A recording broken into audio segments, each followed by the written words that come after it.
ఇక్కడనే పని చేసుకునే పరిస్థితికి వస్తారు. అదే మరిగా ఈరోజు మీరు చూస్తే కేంద్రం 6,000 రూపాయలు రైతుకు ఆర్థిక సహాయం చేస్తున్నారు. ఒక ప్రణాళిక పెట్టారు, గిట్టుబాటు ధర ఇచ్చారు. నేను అడుగుతున్నా, ఈ రాష్ట్రంలో గిట్టుబాటు ధర వచ్చిందా అని అడుగుతున్నా. ఎక్కడా రైతుకు గిట్టుబాటు ధర రాలేదు. వాళ్ళు 6,000 ఇస్తే ఈయన 12,500 హామీ ఇచ్చి ఇచ్చింది 7,500 ఇచ్చి ఎక్కడికక్కడ కేంద్రం ఇచ్చిన డబ్బులు కూడా ఈయన అకౌంట్లో పెట్టుకొని రైతుల్ని మోసం చేసిన దుర్మార్గుడు ఈ జగన్మోహన్ రెడ్డి. అందుకే నేను ఇప్పుడు ఒక నిర్దిష్టమైన హామీ ఇస్తున్నాం.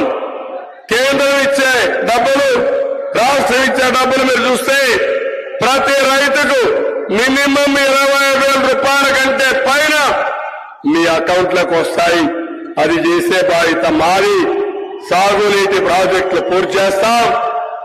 ఇంకో పక్క కేంద్రం ఇచ్చే 6,000, రాష్ట్రం 20,000 రూపాయలు ప్రతి రైతుకి ఇచ్చి మీ రుణం తీర్చుకుంటామని మీ అందరికీ హామీ ఇస్తున్నాను.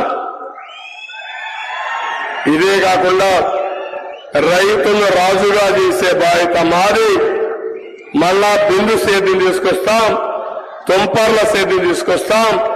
90% సబ్సిడీతో అనంతపూర్ని ఒక హార్టికల్చర్ హబ్ గా తయారు చేసే బాధ్యత మాదని మీ అందరికీ తెలియజేస్తున్నా. ఇదే కాకుండా ఈరోజు మీరు ఒక్కసారి గుర్తుపెట్టుకుంటే పెన్షన్ మీరొక్క వృద్ధులు కానీ వికలాంగులు కానీ అందరూ ఆలోచించుకోవాలి. మొట్టమొదటిసారిగా పింఛన్ పెట్టింది గౌరవనీయులు నందమూరి తారక రామారావు గారు. ఆ తర్వాత 2014లో 200 పింఛన్ని 2,000 చేసిన పార్టీ తెలుగుదేశం. అవునా కాదా అని మిమ్మల్ని అడుగుతున్నా. ఈ రోజు నేను చెప్పాను, 3,000 రూపాయలు పింఛన్ని 4,000 రూపాయలు చేస్తామని, అది కూడా ఏప్రిల్ నుంచి ఇస్తామని. జూన్లో అధికారానికి వస్తే జూలై 1వ తారీఖున పాత బకాయిలు కలిపి ప్రతి ఒక్కరికి 7,000 రూపాయల పింఛను వస్తుంది. వికలాంగులకి, దివ్యాంగులకి 4,000 నుంచి 6,000 చేస్తున్నాం. అంటే 6,000 ఆ నెలలో వస్తే, బకాయిలు కలిపి 6,000 వస్తే 12,000 రూపాయలు ఒక్క నెలలో దివ్యాంగులకు వస్తుంది. ఇది పేదవాళ్ల పైన మాకుండే కమిట్మెంట్.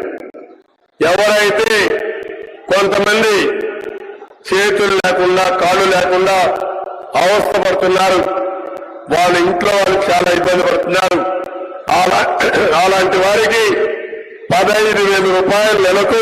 అందుకని ఈ వారంలో చాలా ముఖ్యం. ఈ వారంలో అతనికి అర్థమైపోయింది, ఓడిపోతామని నిర్ణయించుకున్నాడు. సర్వేలన్నీ ఏకపక్షంగా వస్తున్నాయి. గెలిసేది ఎన్డీఏ క్లియర్ గా ఉంది. ఈ రాష్ట్రానికి పట్టిన సరి మే 13వ తారీఖున